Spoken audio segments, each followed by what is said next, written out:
Actualité majeure en Côte d'Ivoire.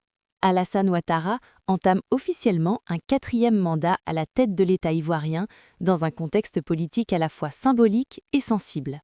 À l'occasion de cette nouvelle investiture, le chef de l'État a surpris une partie de l'opinion en mettant en avant un concept fort, la transmission générationnelle.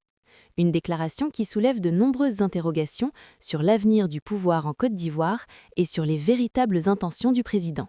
Décryptage.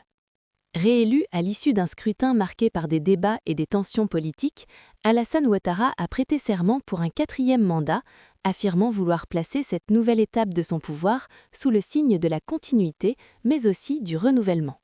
Dans son discours, il a insisté sur la nécessité de préparer une nouvelle génération de dirigeants capables de prendre le relais et de conduire le pays vers l'avenir.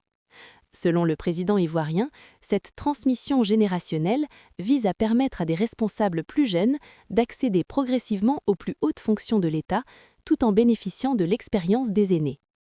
Il a présenté cette vision comme une réponse aux attentes d'une jeunesse de plus en plus nombreuse, confrontée au chômage, à la précarité et à une forte demande de participation à la vie politique. Cependant, cette déclaration intervient dans un contexte particulier. La longévité politique d'Alassane Ouattara, déjà au pouvoir depuis plus d'une décennie, continue de susciter des critiques de la part de l'opposition et d'une partie de la société civile.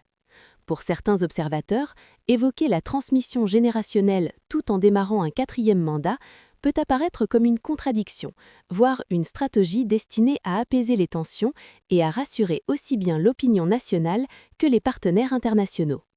Sur le plan politique, ce nouveau mandat s'annonce déterminant. Le président Ouattara devra composer avec une opposition qui réclame davantage d'ouverture démocratique, de dialogue politique et de réformes institutionnelles. La question de la succession reste également centrale. Aucun successeur clairement désigné n'a été présenté, ce qui alimente les spéculations sur les équilibres internes au pouvoir et sur l'avenir du parti au pouvoir. Sur le plan économique et social, le chef de l'État a réaffirmé son engagement à poursuivre les réformes économiques, à renforcer la stabilité du pays et à améliorer les conditions de vie des populations. Il a notamment insisté sur l'importance de l'éducation, de la formation et de l'emploi des jeunes, présentés comme des piliers essentiels de cette fameuse transmission générationnelle. Ce 4e mandat pourrait donc être un tournant historique pour la Côte d'Ivoire, soit il marque réellement le début d'une transition progressive vers une nouvelle génération de leaders, soit il prolonge un système politique dominé par les mêmes figures depuis plusieurs années. Tout dépendra des actes concrets posés au cours des prochains mois. Et vous, qu'en pensez-vous ? La promesse de transmission générationnelle est-elle crédible dans ce contexte ? Croyez-vous que ce 4e mandat ouvrira réellement la voie à une nouvelle génération de dirigeants en Côte d'Ivoire ? Donnez votre avis en commentaire.